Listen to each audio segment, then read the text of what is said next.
मयि च अनन्य योगेन भक्ति अव्यभिचारिणी।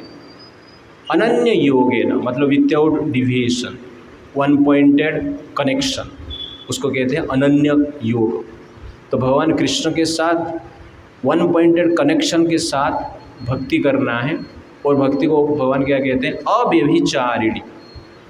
व्यभिचारी, अव्यभिचारी। तो हमें व्यभिचारी शब्द हमने सुना है, भारतवर्ष में हम जन्मे हैं तो व्यभिचार मत करो, इस प्रकार हम कहते हैं। तो व्यभिचार क्या है? कोई पुरुष अन्य स्त्री के साथ संबंध रख रहा है अपना विवाहित स्त्री को छोड़कर, या कोई स्त्री अपना विवाहित पति को छोड़कर अन्य पुरुष के साथ संबंध रख रहा है, उसको कहते हैं व्यभिचार कहते हैं। तो अव्यभिचार तो स्त्री अपने पति के साथ ही संबंध रखेगी, तन मन धन पति को समर्पित, दैट इज एग्जैक्टली अव्यभिचार। वैसे पुरुष तन मन धन पत्नी को समर्पित, दैट इज अव्यभिचार। तो वैसे ही भगवान ये शब्द यूज करते हैं यहाँ पर। क्या शब्द यूज कर रहे हैं? अव्यभिचारिणी भक्ति। तो ये अत्यंत महत्वपूर्ण है, भक्ति ही अव्यभिचारिणी। तो कहने का अर्थ है कि भगवान कृष्ण के प्रति आपका तन मन धन अर्पण करना, कृष्ण के लिए जीना, कृष्ण को समर्पित पूर्ण रूप से हो जाना, इसको क्या कहते हैं? अव्यभिचारिणी भक्ति। इसी प्रकार भक्ति हमें करना अत्यंत आवश्यकता है। और ये अव्यभिचारिणी भक्ति कैसे हो सकता है? ये तो समर्पित करना है, लेकिन उसके साथ साथ हमारे मन में अंडरस्टैंडिंग होना है। ऑल ऑफ सडन तो हम सब कुछ समर्पित नहीं कर पाते, अव्यभिचारिणी भक्ति होता नहीं है। बट कहने का अर्थ है कि मन में इंद्रिय तृप्ति की इच्छा नहीं रखना है। तो भक्ति करते हुए भी कभी कभी हमें भक्ति इसलिए करते हैं, कभी कभी नहीं, स्टार्टिंग में ऐसे ही करते हैं हम, जो हमें अच्छा लगता है वही करते हैं। अव्यभिचारिणी भक्ति क्या है? हमें अच्छा लगे या नहीं लगे, पसंद हो या न पसंद हो, आनंददायक हो या निरानंददायक हो, कष्टदायक हो, कृष्ण चाहते हैं तो वो कार्य करना, उसको क्या कहते हैं? अव्यभिचारिणी भक्ति। तो अपना इंद्रिय तृप्ति को भूलकर, अपना सुख दुख को भूलकर कृष्ण को संतुष्ट करने के लिए, कृष्ण का इंद्रिय तृप्ति करने के लिए जो भक्ति करते हैं उसको हम क्या कहते हैं? अव्यभिचारिणी भक्ति। तो पर्सनल मोटिवेशन नहीं रहता है, पर्सनल सेंस ग्रेटिफिकेशन नहीं रहता है, पर्सनल रेपुटेशन नहीं रहता है, उस भक्ति को हम क्या कहते हैं? अव्यभिचारिणी भक्ति रहता है। तो कृष्ण का मोटिवेशन को फुलफिल करना है, कृष्ण का सेंस ग्रेटिफिकेशन के लिए कार्य करना है, और कृष्ण का रेपुटेशन के लिए कार्य करना है, उसको हम क्या कहते हैं? अव्यभिचारिणी भक्ति कहते हैं। कभी कभी आपका रेपुटेशन भी जा सकता है, लेकिन कृष्ण का रेपुटेशन के लिए आप कार्य कर रहे हैं, अपना रेपुटेशन को भी त्याग करके, अपना मान सम्मान को त्याग करके, उसको क्या कहते हैं? अव्यभिचारिणी भक्ति। जैसे कि भीष्मदेव ने इस प्रकार किए, अपना रेपुटेशन के प्रति वो ध्यान नहीं दिए, कौरव के पार्टी में रहकर पांडवों के विरुद्ध में लड़े, ये कृष्ण का इच्छा था, इसलिए भीष्मदेव इस प्रकार कार्य किए। दुनिया को भगवान दिखाना चाहते हैं, कितना भी बलवान हो जाइए आप इच्छा मृत्यु की अधिकार हो सकते हैं, संसार में सर्वश्रेष्ठ बलवान धनुर्विद्या में पारंगत हो सकते हैं, लेकिन अधर्म के पक्ष में रहेंगे तो आपका पतन निश्चित है। ये दुनिया को सिखाने के लिए भगवान ने इच्छा की भीष्मदेव कौरव के पार्टी में युद्ध करेंगे। रेपुटेशन खराब हो गया ना, आज तो बोल रहे हैं भीष्मदेव ऐसे कैसे कर सकते हैं, अपना रेपुटेशन को नष्ट किए, किंतु भगवान का रेपुटेशन को रखने के लिए, इच्छा पूर्ति करने के लिए इस प्रकार कार्य किए। भीष्मदेव, द्रौपदी का वस्त्रण हो रहा था और सब लोग चुप बैठे, और भीष्मदेव भी चुप बैठे, द्रौपदी जाके रो रहे हैं भीष्मदेव के सामने, फिर भी भीष्मदेव रक्षा नहीं कर रहे। तो कभी कभी हमें लगता है अरे इतने बड़े महान भक्त है भगवान कृष्ण के, महाजन माना जाता है, जिनका डायरेक्शन से लोग भक्ति करते हैं, ऐसे भीष्मदेव द्रौपदी के वस्त्रहरण पार्लियामेंट में हो रहा है, समस्त राजा के सामने हो रहा है, इनके पास अनंत शक्ति है और शक्ति का प्रयोग ही नहीं किए, चुपचाप बैठे हैं, रक्षा क्यों नहीं की? तो हमें ऐसा लगता है कि भीष्मदेव को पता नहीं। कोई छोटा बालक भी अभिराज को भी पूछेंगे द्रौपदी का रक्षा करना चाहिए था कि नहीं करना चाहिए था? हाँ, अभिराज के पास बुद्धि है। आपको लग रहा है कि भीष्मदेव के पास बुद्धि नहीं है, द्रौपदी का रक्षा नहीं करना चाहते थे वो? इतना मैच्योरिटी ये लड़के के पास है जो कि 8-10 साल, कितना एज हुआ आपका? हाँ, 10 साल का लड़के के पास इतना मैच्योरिटी है, तो भीष्मदेव के पास नहीं है? क्यों नहीं किए? तो भीष्मदेव इसीलिए बाह्य दृष्टि से हमें लग रहा है कि प्रतिज्ञा ये सब करने के लिए नहीं, भीष्मदेव चाहते थे कि भगवान यहाँ पर स्वयं आए और द्रौपदी का रक्षा करें, ये भगवान की इच्छा है। तो इसीलिए ये तो है, और एक साथ साथ और एक इच्छा है भगवान का और भीष्मदेव की इच्छा है कि द्रौपदी जो थे उनके 5 पति थे, और दुनिया में हर व्यक्ति द्रौपदी को देख के सोचते थे ऐसा कैसे स्त्री हो सकता है, 5 पति है, ये तो व्यभिचारी है। भगवान ये बोलते भक्ति अव्यभिचारी, एक पति के प्रति समर्पित होना चाहिए, ये 5 पति है उनके पास, इसे कैसे सती स्त्री हो सकती है?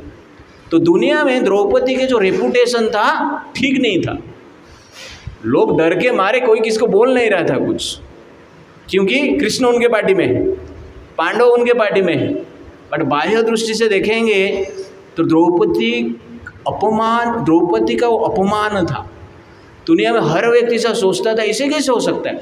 वेद शास्त्र में कहाँ पर भी लिखा नहीं कि एक स्त्री 5 पति का वर्ण कर सकता है। पुरुष के बारे में वर्णन है, क्षत्रिय लोग अधिक स्त्री रख सकते हैं, इसका वर्णन है, इसका वेद में आदेश दिया गया, बताया गया है, लेकिन इस प्रकार कहाँ पर नहीं है, एक स्त्री का 5 पति हो सकते हैं, इसलिए अपमान है। और ये अपमान से बचाने के लिए भीष्मदेव ने चुप बैठे, भीष्मदेव जब चुप बैठे, रक्षा नहीं किए, पांडव ने भी चुप बैठे, रक्षा नहीं किए, तब भगवान स्वयं क्या करते हैं, वस्त्र के रूप में आते हैं और द्रौपदी को रक्षा करते हैं।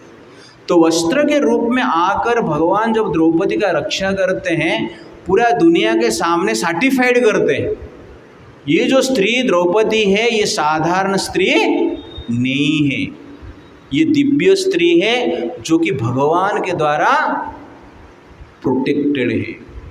भगवान इसको सर्टिफाइड करते हैं, ये स्त्री जो है पवित्र है, ये स्त्री जो है महान है, ये स्त्री जो है चरित्रवान है। क्यों? भगवान ऐसे व्यक्ति को ही रक्षा करते हैं जो व्यक्ति पवित्र है, महान है, चरित्रवान है, ऐसे व्यक्ति को रक्षा करेंगे और भक्त है। तो साक्षी का भी मर्डर हुआ, तो साक्षी का तो भगवान ने रक्षा नहीं की। श्रद्धा का भी मर्डर हुई थी, श्रद्धा का तो भगवान ने रक्षा नहीं की। बहुत सारा कुछ हो रहा है इस संसार में, वस्त्रहरण, तो सबका तो भगवान रक्षा नहीं कर रहे, और कोई पुकारेंगे तो भी भगवान नहीं आते। इस प्रकार भी हम देखें तो द्रौपदी का क्यों रक्षा की? क्योंकि द्रौपदी का कैरेक्टर प्योर था, द्रौपदी की भावनाएं प्योर थी। द्रौपदी 5 पति थे उनके, लेकिन प्रतिव्रता थी, सती थी, भक्त थी, धर्म का आचरण करते हुए संसार में जी रहे थे। ये सब क्वालिटी भगवान को अट्रैक्ट करता है। इसीलिए भगवान कृष्ण को प्रकट करने के लिए या कृष्ण के द्वारा द्रौपदी को सर्टिफाइड करने के लिए भीष्मदेव चुप बैठे, पांडव भी चुप बैठे। इसका जनरली इंटरनल रीजन है। इसलिए भीष्मदेव अपना रेपुटेशन को त्याग कर दिए। आज तक सब लोग बोलते हैं ना, भीष्मदेव उधर बैठे थे यार, ये गलती कर दी, रेपुटेशन गया ना। लेकिन भगवान का रेपुटेशन के लिए वो कार्य किए, अपना इंद्रिय तृप्ति के लिए कार्य नहीं किए। भीष्मदेव चाहते तो द्रौपदी का रक्षा उद्धार कर पाते थे, सिर्फ उठ के बैठे थे, सिर्फ खड़े हो जाएंगे तो दुशासन सो जाएगा। ओके इतना पावर था भीष्मदेव के पास, उनको बोलने की कुछ ज़रूरत नहीं है। बट भीष्मदेव ने इसलिए कार्य किए कृष्ण का रेपुटेशन को रक्षा करने के लिए, कृष्ण का ग्लोरिफिकेशन करना है उनको और द्रौपदी का भी ग्लोरिफिकेशन उनको करना है, इसीलिए वो चुप बैठे। और इतना बड़ा त्याग कोई नहीं कर सकता। ऐसा अपॉर्चुनिटी मिलता है तो हम लोग अपना रेपुटेशन के लिए तो बाजू में मैं जाता हूँ, ओके ना, अपना मान सम्मान के लिए हम इस प्रकार कार्य करते हैं। लेकिन भीष्मदेव अपना मान सम्मान को त्याग करके चुप बैठे, कौरव के पक्ष में लड़े। इसको कहते हैं भक्ति अव्यभिचारिणी। इसीलिए वो महाजन है। महाजन लिस्ट में ऐसा खाली फोकट किसको भी नहीं रखेंगे, ओके ना। हमारा वेदव्यास 94% लाया, महाजन का लिस्ट में कौन आते हैं? जो 100% लेके आते हैं, ओके, 10th में नहीं, लाइफ का एग्जाम में, ओके। तो कहने का अर्थ है कि इस प्रकार जब त्याग करते हैं उसको भक्ति अव्यभिचारिणी कहते हैं। तो पांडव का भक्ति अव्यभिचारिणी, द्रौपदी का भक्ति अव्यभिचारिणी, भीष्मदेव का भक्ति अव्यभिचारिणी, कुंती महारानी का भक्ति अव्यभिचारिणी, संपूर्ण त्याग सब कुछ। तो इस प्रकार भक्ति जो करते हैं भगवान क्या करते हैं, उस व्यक्ति को चूज करते हैं वैकुंठ के लिए। तो हमें भक्ति तो अव्यभिचारिणी हम नहीं करें, एटलीस्ट 16 माला तो जप करो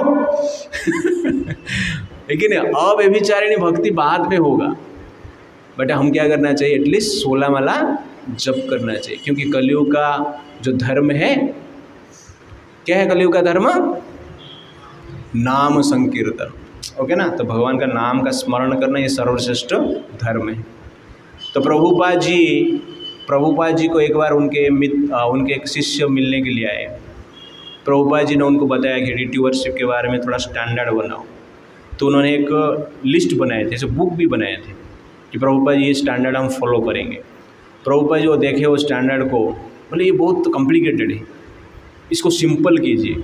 maintain deity worship standard very simple. तो सिंपल डीटी वर्शिप स्टैंडर्ड आप कीजिए, ज़्यादा कॉम्प्लिकेटेड मत कीजिए। क्यों? प्रभुपाद जी यहाँ पर कहते हैं कि कलयुग में हरे नाम ही केवलम।